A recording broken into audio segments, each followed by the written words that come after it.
One of the most dangerous things that I did was go into ministry at 15 years old. It was dangerous. Because 15 years old, and I began to share the gospel, the only gospel that I knew, which was turn or burn, man. You know, the gospel's supposed to be good news. I had a real feeling that you should give 40 minutes of bad news in front of your 5 minutes of good news. Because I would tell you, the worse the news is up front, the better the good news is going to sound. Isn't that terrible? I thought the gospel looked better on a black backdrop. And I would use the illustration of a diamond. How does a jeweler show the preciousness of the diamond? But lay it against dark velvet. And the minute you put that diamond up against that black background, oh, the diamond pops off the page. Let me give you blackness for an hour. And then we'll sing Just As I Am. And you'll come down here and this diamond will shine over the darkness of your past. Oh. So we had to make the world look, everything had to look bad before Jesus could look good. We have such a death mentality in the church. We were watching the news in the room last night and they were talking about ISIS, and ISIS was getting volunteers, and one of the questions that ISIS would ask was, are you willing to lay your life down as a martyr? And I told my wife, I said, you know what has happened is, this is, maybe I'm wrong, but this is how I feel in my spirit. ISIS took a page out of the church's book. Yeah, that's right. And what they did is they glorified death. That it is better to die than to live. And so what they're doing is they're finding disenfranchised people who are tired of life, and they're telling them there's great glory in dying. Where did they learn that? That's right. They learned that from the church, who said, you know, there's nothing in life worth living for. The world's going to hell in a handbasket, but boy, if we could just die and go be with Jesus, everything will be better. Now, we have a different approach to it. We're not going to go wear a suicide vest into a room so we can get there faster, but there are still believers who are waiting every day for a trumpet blast or an accident or whatever they can have so they can go slip out into eternity. And the reality is Jesus said, I didn't come so that you can have life after you die. Jesus said, I've come that you might have life and you might have it more abundant. I really seriously want you to enjoy yourself, Jesus said. I really want you to love life. Peter would say, love life and see good days. And so this death mentality, Jesus didn't carry it. In fact, as the brother said earlier, he looked at that cup in the garden and he said, Dad, if there's another way to do this, let's do it. Jesus is so full of life, he has to lay his life down just to die. It's something, we don't have that privilege, but wow, what a thing. And so Jesus pushed the push against, this is my beloved Son in whom I am well pleased. He has never performed a miracle. He has never done anything. I'm going to go back to myself just for a second. I'd rather talk about Jesus, but it helps you relate if you can see it in somebody else's life. So I'll go into the ministry at 15. It was dangerous. That was foolish, in fact. But I did it because I felt a call of God on my life.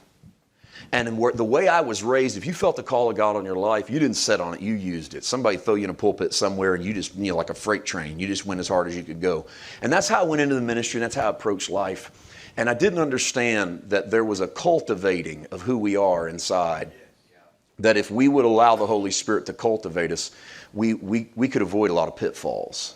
But because I was so straightforward and straight ahead, is because my idea of ministry was that if you sat on it, you would lose it. How many of you ever sat in a service and someone said, hey, brother so-and-so, Carlin, you know how to sing? And Carl goes, yeah, I know how to sing. Carlin, you better get up here and sing a song. Now, you got to remember, I sound a little hick there because I was raised in Middle America, tending towards the South.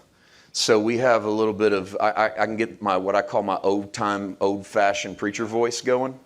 All right. If I do, I'll throw in a couple barks for you just so you'll really get the full flavor. But I remember you sat in church and go, Colin, do you have a song? You go, oh, no, I don't want to sing. Well, Colin, I tell you what, if you got a song in your heart, if you don't use your talent, you're going to lose your talent. Bless God, so he'd get up there out of obligation, sing a song, hack around. We'd sit through that garbage for an hour and a half in church. Not you. I mean, yours would be good.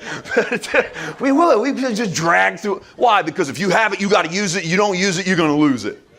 We had no understanding of how to be considered his beloved and never do a darn thing. Amen.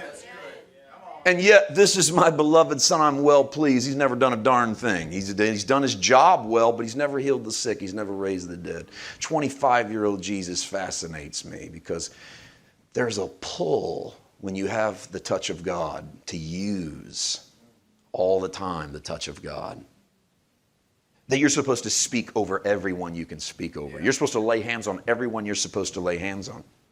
Most of us in leadership copied it, did it a lot of times because we thought we were supposed to.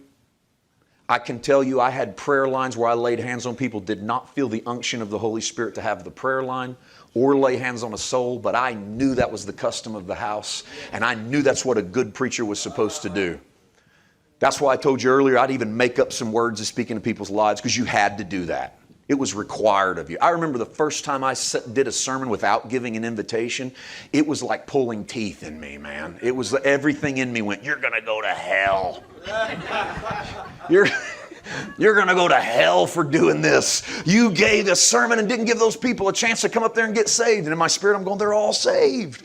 I go, yeah, but you got to give them a chance to get re-saved. And what if there's one in the house that doesn't know Jesus? Isn't it worth us spending the next 45 minutes trying to get that person to come up here and accept Him? And man, I remember the day I didn't do that, boy, it was so tough in my spirit. And it wasn't the Holy Spirit saying, oh, you should do this. It was me, my own, it was my 25-year-old Jesus inside going, shouldn't I heal this guy? See, this is me. I know that if it were me, there would be such... I know this because I went into the ministry at 15 and pushed and pushed and pushed and didn't allow the Holy Spirit to cultivate much. I ended up doing a lot of stupid things I shouldn't have had to have done because I didn't understand how to hear and follow the voice of the Holy Spirit, but I knew how to please other preachers and I knew how to please other leaders, and I learned very early the machinery of the church. Very early, I learned how to deal with boards and elders and deacons and lay people. I learned how to do the visitation thing and the wedding thing and the funeral thing. I didn't have to be cultivated by the Spirit in it. I got feet in the fire, straightforward. Go learn it. And I'm amazed at 25-year-old Jesus. I know I keep going back to that. He could be 26, 29. He could be 10. But I'm amazed at this man who, it didn't just shock him the day he shows up at Jordan and the Father says, this is my beloved Son in whom I am well pleased. He had lived his life towards that moment and never touched those precious things in his life that he could have touched.